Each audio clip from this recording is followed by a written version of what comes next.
والجليس السيء يا عبد الله إما أن يكون داعيا إلى الشهوات، وإما أن يكون داعيا إلى الشبهات.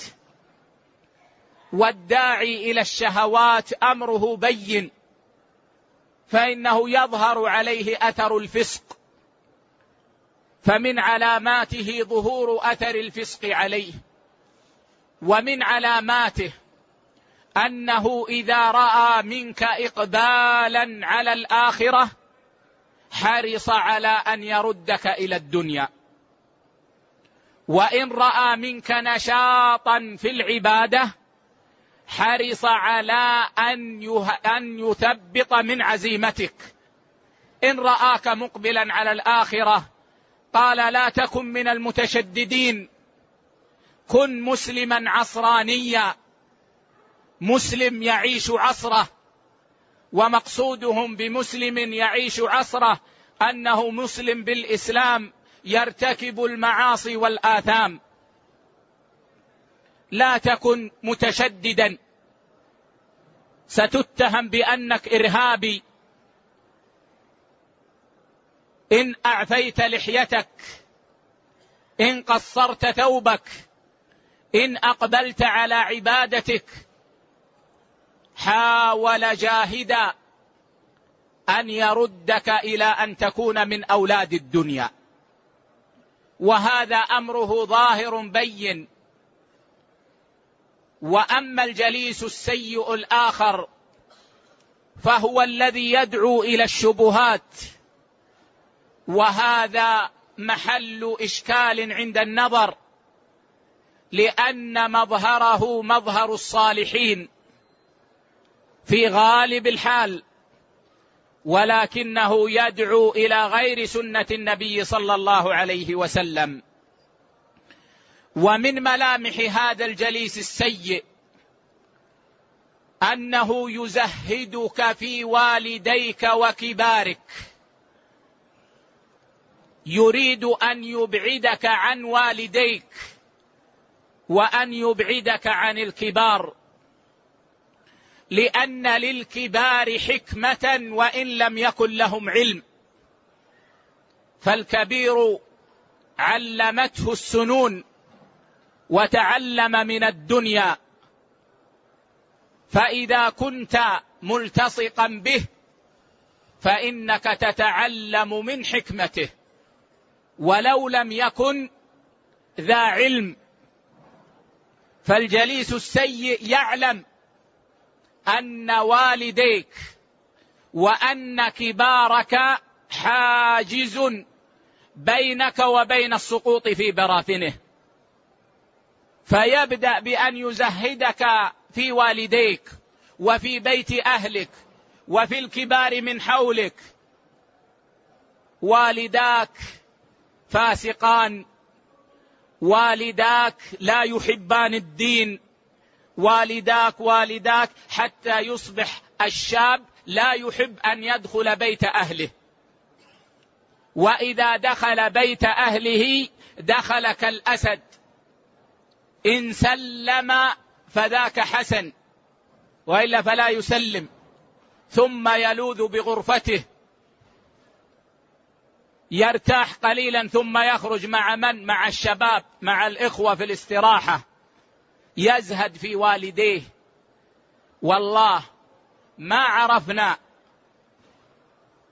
أصحاب المكر إلا يسلكون هذا الطريق، يريدون أن يبعدوا الشباب أو يبعدوا الشاب عن الحكمة حتى لا يكون ذلك حاجزا بين افتراسهم له وبين هذا الشاب. ولذلك يا عبد الله إذا رأيت مجالسا يحرص على أن تزهد في والديك وأن تزهد في كبارك فاعلم أن في الأمر سوءا. نعم قد يأتيك الناصح فيقول هناك أخطاء عند والديك، احرص على الصلة بهما والوصية والنصيحة، خذ لهما أشرطة، خذ لهما كتبا، انقل لهما كلام أهل العلم لعلهما أن يرتفعا بمقامهما.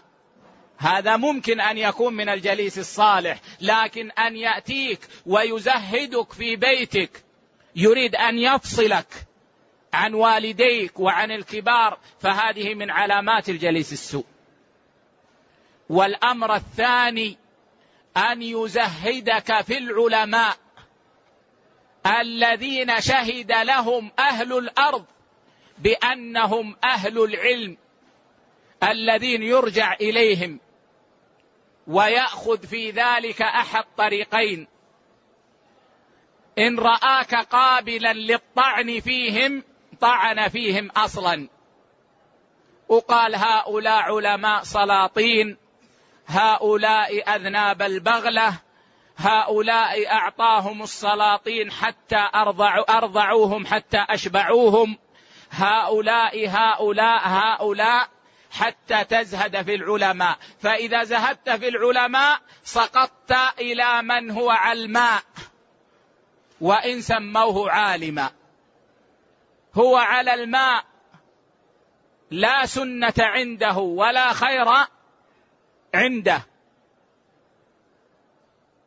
وإن رأوا أنك لا ترضى بالطعن في العلماء قالوا أنت صغير ما تفهم كلام العلماء، أنت لا تفهم كلام الشيخ صالح الفوزان، أنت لا تفهم كلام الشيخ عبد العزيز آل الشيخ، أنت لا تفهم كلام الشيخ صالح الحيدان، أنت لا تفهم كلام الشيخ عبد المحسن العباد، أنت لا تفهم كلام الشيخ صالح السحيمي. هؤلاء كبار أكبر منك، تعلم عند الصغار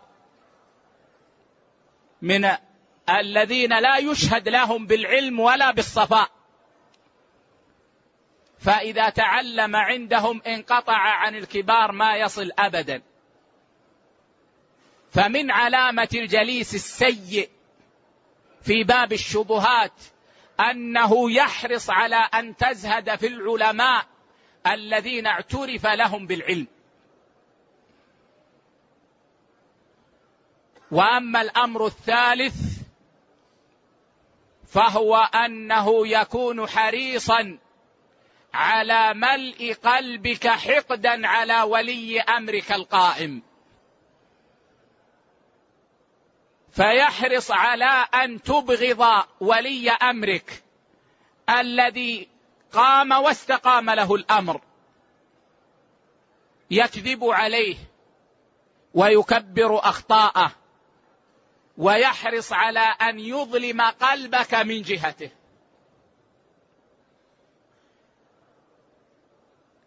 وأما الأمر الرابع فهو التزهيد في كتب العلماء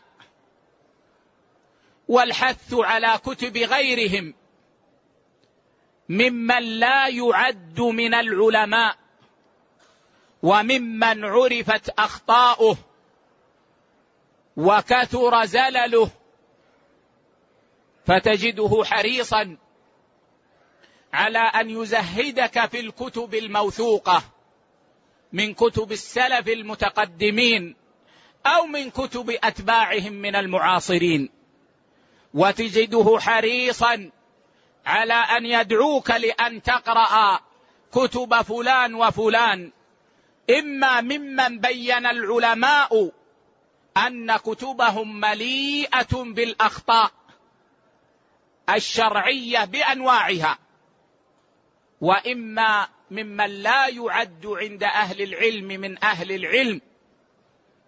فإذا وجدت جليسا يزهدك في أهلك وكبارك ويزهدك في علمائك الكبار ويحرص على أن يظلم قلبك في ولي أمرك ويحرص على أن تزهد في الكتب النافعة، فاعلم أنه جليس سوء، ففر منه كما تفر من الأسد.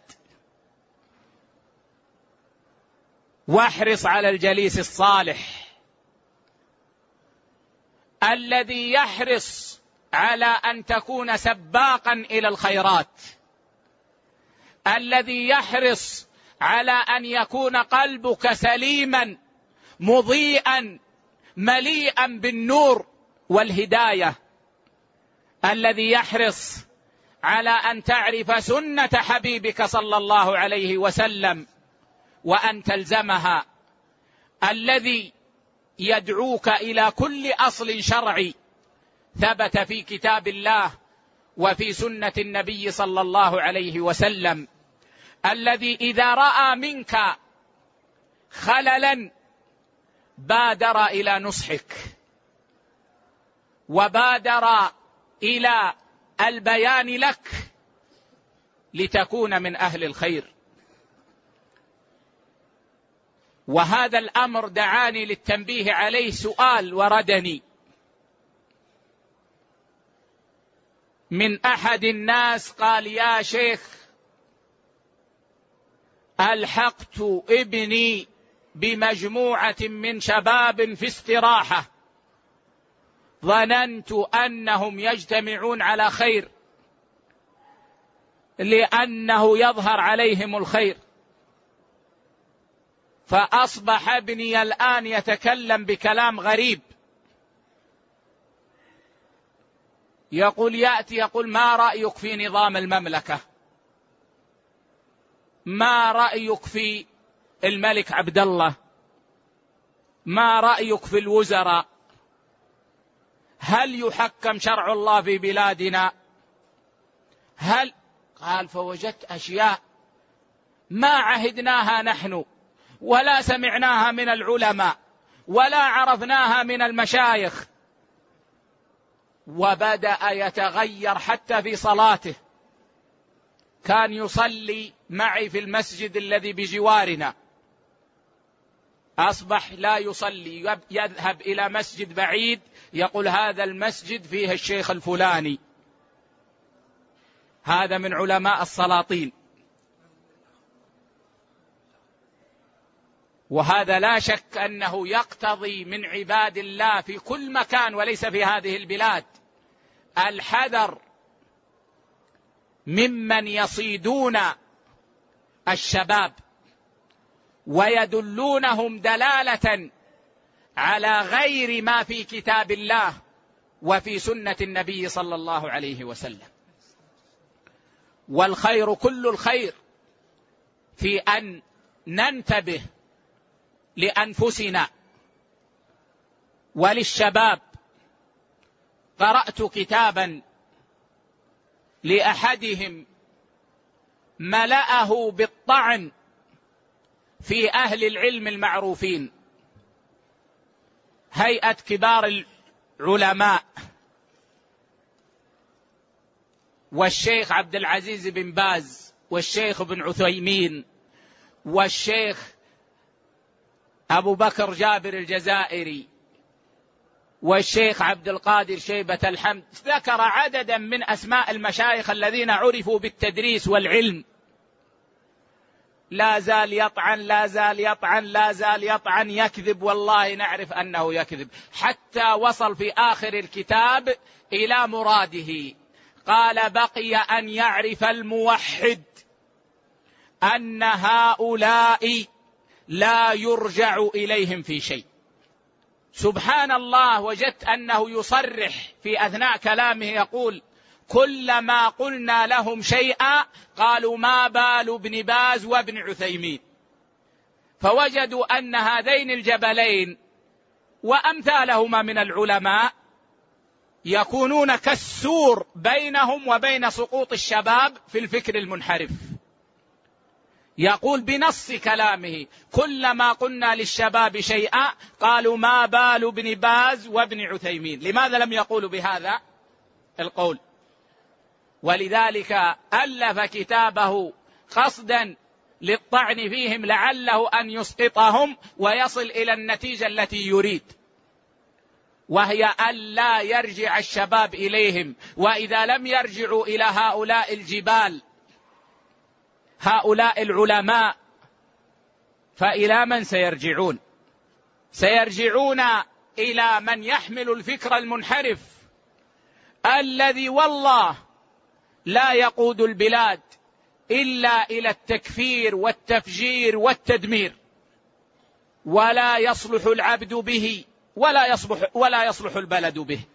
فهذا أمر ينبغي أن نتنبه